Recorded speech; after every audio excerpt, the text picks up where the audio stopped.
Welcome to today's press conference. Please raise your hand if you'd like to ask a question. Yep. Let's go to Ben from the Sunday Trimmer first. Hi, Sim. Some people have accused your forward line of becoming stale. What do you say to that? Well, there has been a lack of investment in our front line for a number of years now, and our ball play does seem to suffer when the play gets a bit nippy. How do you plan to freshen up your front line? Well, we're going to move to a 2-1 formation up top, and we've done some great scouting and have found that the perfect signing will be Manscaped, who should help with a smoother transition into a more attractive brand of ball play. With your owner historically being very tight, how can you afford it? Well, by using the discount code COYS at manscaped.com, you get 20% off and free shipping, so that should fit into the chairman's budget. That will be all for today. Thank you. Thank you.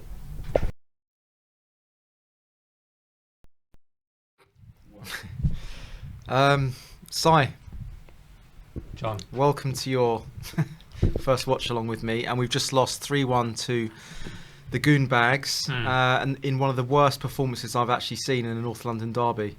What's your opinion on that? I think your opinion is very correct. To turn up to games in the last 20 minutes every time, or most of the time, is unacceptable. This team selection, when I looked at the team before the game, I thought, okay, that's quite a strong team, but I don't know why I keep doing that to myself, because I see Dyer and Sanchez, and I don't know, every time I look at that, I'm like, I don't even want to watch the game. The only reason I had to watch the game today is because you plonked me here, and I have no choice to watch that absolute garbage. Because what I'm sick and tired of is the lack of desire, determination, the energy. Right? I said to you when we were watching it, the Chelsea game last week for me, I'll come up with my dad all the way down from Portsmouth way, spend a load of money, time. I love spending time with my dad, obviously, but like the whole journey was long, and then you go and watch that. Now, if you lose, like I don't like losing, but if you lose a game, fine. But as long as you've shown some effort, Shown some passion, I don't see no passion. I don't see any passion from the sideline either. I don't see a captain. I don't see a leader. I don't see anyone fussed about this. This is a North London derby. This means something to fans, to everyone involved in the club, North London in general. We're going to be a laughingstock for the whole week now at work and everything.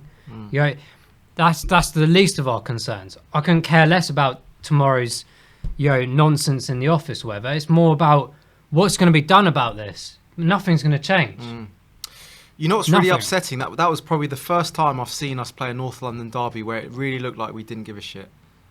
Yeah, it was. Normally, I don't mind losing, like you say, but that first half display, we were just walking. The players were walking around. There was no urgency. There was no energy. There was no passion. It's not just there was no movement off the ball. It was like they were suffering a hangover from something, and it was still 0-0 at that time. It's not just this game. There's It's right. I remember in the first 5 minutes, I was saying that we constantly a player will run forward with the ball, and there's no one there, or there is someone there. They just can't be bothered to say, "Hey, Lucas, pass it to me." Or no, it's just like, oh, the only way I'm going to play football is if it comes right to my feet and I'm there as it happened. It's just so I can't. There's no movement off the ball whatsoever. Absolutely no movement, no urgency, anything. And to top it off, the defence is still as bad as it always has been. And I've said this from day one years ago when Pochettino was saying about putting the new furniture in, and everyone got on the back after that because he was angry. He left in that summer. A few games into the next season, and who wouldn't? Because he's been promised the same garbage probably Harry was as well. That defence hasn't changed. That is the definitive problem. And then you go and get a player in the summer and you stick him on the bench. Now, fair enough, he's got something physically wrong with him, and that's you got to appreciate that.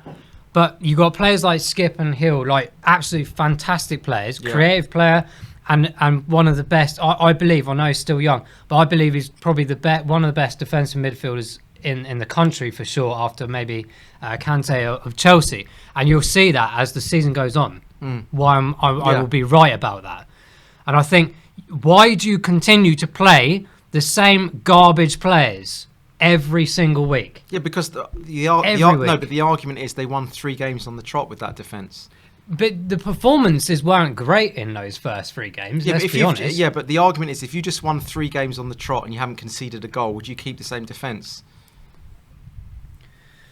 The thing is, like, sometimes those things can happen, but it doesn't take away the actual definitive problem. That at some point in time, they will be showing up again. Because when the push comes to shove, and there is when we play proper teams, like Chelsea, for example, that shows the proper quality of these players. You can't just say after 2-3 games that these players have turned their careers around. Impossible. What pisses me off is like their first 2 goals, like it was schoolboy errors. All I know them. not from the perspective. Yeah, of course. Yeah, not from the perspective of an Arsenal fan. I know, but when the ball is like near like the byline, you've always got to preempt the pullback. And when all the players flood, the same thing happened against Palace. Yeah. When the defenders all push forward, but they forget about the player behind them, and there's a little pullback, and it goes behind their back. Yeah. It's like just have a little bit of nous about you and realise that could happen, and you can get on the end, and you can sort of be there to kind of preempt the pullback. And it's happened again, and that really, really pisses me off. But what I would also say is it wasn't just the defenders; it was the fact that Højbjerg was pushing up, and so was Dele Alli. It was leaving Ndombele in the middle, and he was like overloaded by about 2 or 3 players. We were getting absolutely overrun in the middle of the park in that first half. They were like running through us like it was going through like knife through butter. That was for me what the issue was. It wasn't just the central defenders, even though the pullback. Just have a little bit of IQ about you. You got players coming from behind you. Someone can go goal side, someone can preempt the pullback. Yeah. For me, that really annoyed me, but. Anyway, we turned it around a little bit in the second half, didn't we? Yeah, too little, too late, and we seem to come alive when there's some pressure. And it's the same as last season. I always said, like on the live chats and everything, why are we not going towards teams? Why we have a capability, we have players that have the technical ability to be extremely good in the attacking sense. Yeah. Obviously, it's gone out the window for the last couple of games, obviously. But why do we not go on that front foot right from the start? Get the goals and then drop back and do this and that. We never do it, and then we did it against Chelsea. Yeah, we did. We did it against Chelsea first half. Well, what happened there? No, we got on the front foot early. We didn't do enough. It wasn't enough. We missed 2 ridiculous chances again. No, but aggressively we're on the front foot against Chelsea. We were first half. We were. That's the first time I've seen that in a long time. Well, Man City we did it second half. Man City. But then they didn't have a very good game, though, on that day, did they? It's not like I mean, to be fair, we played relatively well, but I wouldn't say we played out of our skins. And that's not taken away from the fantastic result. Yeah. We deserved to win that game. But you have to be consistent. And it goes back to that point about the whole defensive. You can't just sit there and go, oh, yeah, these players are fantastic now because they've had 1 or 2 games, really good games. The whole season is what you're looking at, isn't it? Like... It's just tiring. It is so tiring watching the same thing for years now. That's the 3rd game in a row now. We lost 2 games on the bounce, 3-0, and this could have been 3-0, but for the Son goal. I thought when Skip came on and Hill, I thought Skip added a lot of grit and determination, enthusiasm, and I think that actually spread to the rest of the team. And so did Hill. Hill was almost playing as a left winger. He was almost hugging the left-hand touchline for that second half. And obviously, Arsenal, they got the 3-0 up. They're going to sit back a little bit. It's natural, isn't it? Yeah. So we had a lot more control of the ball. But it felt like we had a lot more urgency. When those 2 players came on, you could see there was a lot more enthusiasm and hunger. And intelligence. And I actually think that the only 3 that can come away with their head held high is Hill, Skip and Mora. Yeah. The rest were rubbish, as far as I'm concerned. Harry Kane... dreadful. He's gone. He was the worst player on the pitch again. He's gone. For the 6th, I don't know how many Premier League games he's played. He could be any player right now. But that wasn't even a 1 out of 10 for me. That wasn't even a 1 out of 10. He could be any player. He's down tools, mate. There's no passion in him anymore. He doesn't want to be there. We are more effective. If you go back to the point about the Man City game, we're more effective when Harry's not there and Son's playing down that middle front. Yeah. And put Hill on there. Put Skip on there. Get that defensive formality in the midfield to give at least, because we know the defence is shocking, give them as much backup as we can, and we might do something with that. I know it was shocking. It was really, really shocking, and that was the first time I've actually really thought. I'm really embarrassed to be a Spurs fan. That first half, it was humiliating. It was a North London derby, and we didn't even want to turn up for it. I don't mind that I've seen us lose in the past, but when you watch a North London derby, you can feel the fire on the pitch. You can feel it. Yeah. They're giving everything. They're absolutely like diving in for everything. Like absolutely like leaving everything on the pitch. There was none of that today. There was no anger from the sideline either. Every time it panned around to Nuno, he was just stood there. He just did that, like shook his head. Yeah. Like we can all shake our heads, Nuno, but how about shouting at them? That's the thing. He now needs the balls to go and sort some of these players out. Some of these big name players that we have in our team. Yeah. Drop them. Yeah. He has every right to drop This is the thing that I was saying. He should have had the balls to go, do you know what, Harry Kane, you're fucking coming off, mate.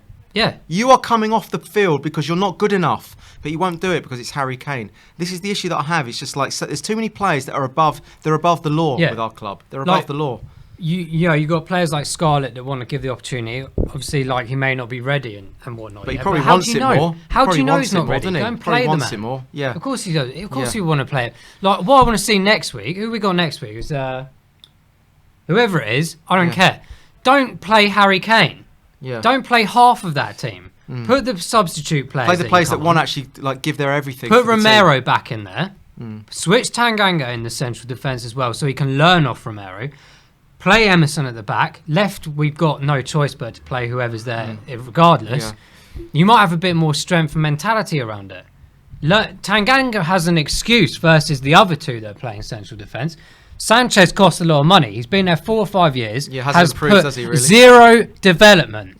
Name anyone in a working environment across the world, right? If that was me in my job and it was like 3 months probation period and you're still shit, you would be taken back out. Yeah, you'd be lynched. Right? You wouldn't have work. No, do you know what? There were fans saying he was world class at the beginning of this season.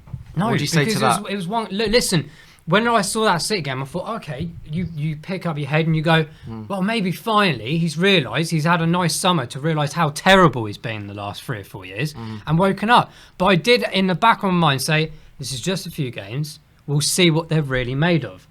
The professional, proper players don't have 1 or 2 good games. Yeah. They have a multitude of good games.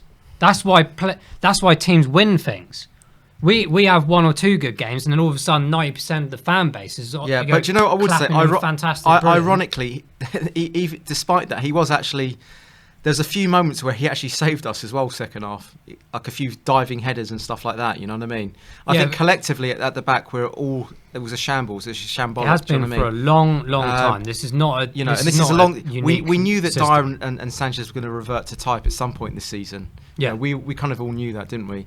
It's confident. They are confidence players. And when the confidence isn't there, they fall apart. And like I said, there's no leader there. We said once they get exposed, then the faults are going to come in. And unfortunately, that did happen today. Name me a player that was shouting at all of the others. Yeah, there was no real leadership out there. Skip came on throwing his arms about, saying, why aren't you doing this? Why aren't you doing that? He's supposed to be the amateur one. Yeah.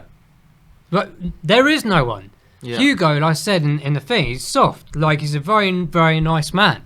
But you need a leader. You need someone. We don't really have leaders, do we? Like Højbjerg's the only nearest thing we do. But even last year, he falls back because he looks around him and goes, what on earth is this tripe around me? And it's no wonder that he falls down the pecking. Do you know what? If only you had a little bit of your passion, especially in that first half, we might have actually. Honestly, I've had many injuries in football. I can assure you that I put 120% in anything and everything I do in this world. Yeah, even coming to these things, going to the games myself, and when you sit there and you have people being paid a phenomenal amount of money, irrespective of their physicalities and their mental health and all this, that, and the other, these guys should be showing up to a North London derby.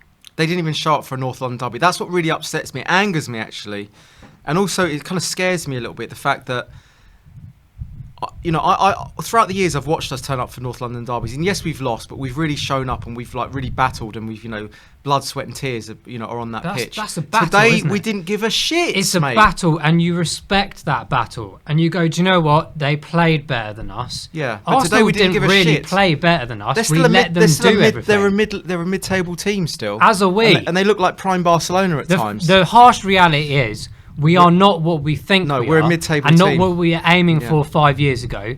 We are 5, maybe even 10 years off of that. There is no way in hell that lot up the top are going to invest 3, 4, 500 million in this team.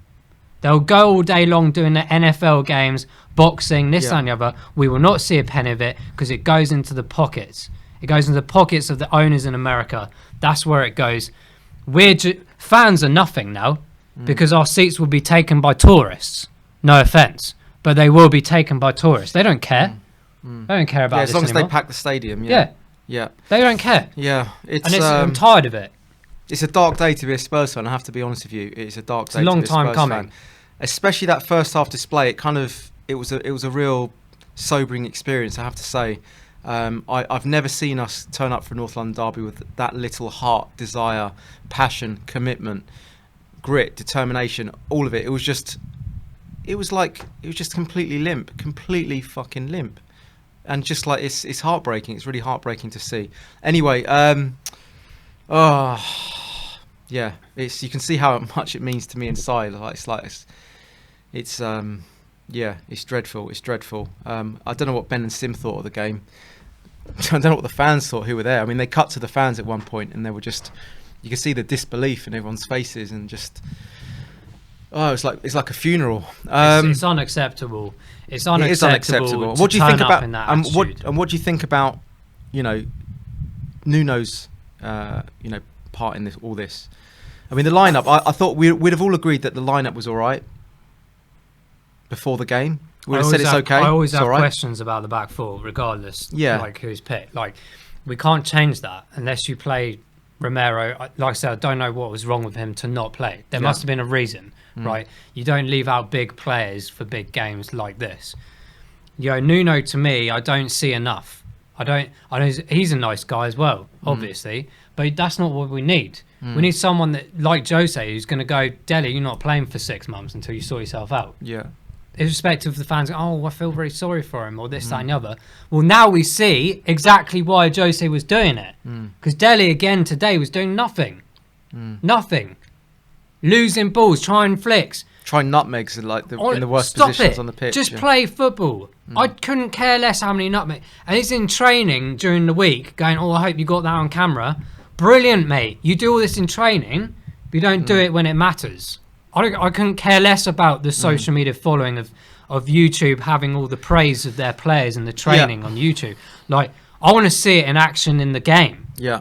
In a big game like this. I just want to talk also about the in-game management of Nuno as well. I mean, The lack of. well, the lack or the thereof. lateness of it. Yeah, we knew there had to be changes at half time. So okay, yes, the changes came in, but I mean, that is still a question mark over Nuno there as well, isn't it? Yeah, and it just comes down to the bullishness of him, isn't it? Because there is a lack of it. It's just like not having the decency to acknowledge the problem. Like when we went 2-0 down, right, there's always a possibility that you're going to try and get a goal back. But it's very clear within 5-10 minutes, we have a substantial problem here, which has been consistent for a number of years. At 2-0 down, if you are a manager like Jose, for example, last year, if you remember, there's many a time he'd bring off players that were only been on for 10 minutes. It would wind the player up. Yeah. But it's because you're shit. Okay, you bring the players off even in those circumstances. Just show them up. Say you have not shown up today. Why on earth would I leave you on the pitch a minute longer? That should have happened, in my opinion. You could clearly see that we were going to concede a third goal. Yeah. Because there was no module there to say. There was no one going, come on, guys, we need to pick this up. They were ripping us to shreds. No one did. The They were second goal went in. absolutely ripping Everyone goes, us to oh, shreds. never mind, traipse back to the halfway line again. We'll kick off again. Yeah. There was no one going, come on, guys, like, No, there concentrate. wasn't. And the annoying thing is Arsenal fans will think that the reason they won 3-1 is because they were like that's how good they were. Yeah. That's what they'll think. But the next game, you'll notice they'll probably lose the next game. It was because we played dreadful that game. Probably. I mean, we played dreadful that game. Outside the Arsenal box, everyone will sit there and realise that Arsenal aren't an amazing team right now, and neither are we. That's the acceptance. Yeah, that's like We are exactly the same position. Yeah, Arsenal were a bit further down the league because of the terrible start they had. Not anymore. That's how quick the games change. You know, We could be sitting in a couple months' time and everything might be all right, but the fundamental problems will still be there as they have been season after season. It's not going to change until that whole team is overhauled. Daniel Levy needs to look at himself. I don't know why Hitchin's still there, still prancing around the club. I have no idea why he's not been sacked yet or got rid of. He has zero reputation at all. Daniel Levy has now got to admit to the fact that he should have sold Harry Kane in the summer. Right, as much as I love Harry and wanted to keep it, that's a whole analogy that I said about relationships and stuff. Because the fact of the matter is, he's given a phenomenal amount of service. He has the right, whether it's a gentleman's agreement or not, to be like that and be late. Arguably, he's not being professional. What's not professional is adhering to the trustworthiness that you've given to this player that's given so much. So you have a choice to bank in 150, 160 million pound, revamp the team. By the way, that's too late anyway, because it would have been done in the last week of the transfer window, as always. It would have been pocketed with a bit of interest, and we wouldn't see the live day of it for another couple of seasons anyway, right? Because we know how Daniel works. But just out of principle, you sell him for 150, 160, you go and buy 2 or 3 decent players out of that, you get rid of a player that doesn't want to be there. Look at him. He doesn't want to be there, does he? His mind is gone because he doesn't want to be there. He loves Tottenham. And the problem is, he's always going to play. Nuno's always going to play him because it's Harry Kane. Yeah. And that's that it's pressure, the perfect storm. That pressure comes from above. There's no doubt in my mind that Daniel's in Nuno's ear saying, you must do this, you must do that. It's why couldn't he hold him off today? Remember the Amazon documentary with Jose saying, Jose, you should play him. You're telling one of the best managers what he should and shouldn't be doing. But then as a manager, you sat there going, well, he pays me, so I kind of have to listen to it. It's up here, guys. Like, the sooner people realise, the people that are still on the bandwagon that Enoch should be in our club need to realise that this isn't going to change until they're gone. I don't care about a flashy stadium. We were playing much better when we were in the old lane. Passion, commitment, passion, the smell of the grass, not all this fancy glass around me. Do you know what I mean? Had enough of it. I'm looking away as if I'm annoyed with John. I'm not. It's like you're having a lover's tiff with me. But we are having a lover's tiff with our club at the moment, and it's it's hard to find words to sum up what we just saw there. It was demoralising, to say the least. If that team is selected, or the majority of that team is selected, forget the Europa game, I can't really care about that anyway, but if that majority of that team is selected in our next Premier League game, I'm not watching it. I've had enough of it. I've spent so many years of being a Spurs fan, and I feel so sorry for the bigger generation out there, the older generation. They've watched this tripe for a long, long time, more so than I have. Sick and tired of it. It's not acceptable. Yeah? These players, take them individually, they have phenomenal potential, but that's not enough. These players a team.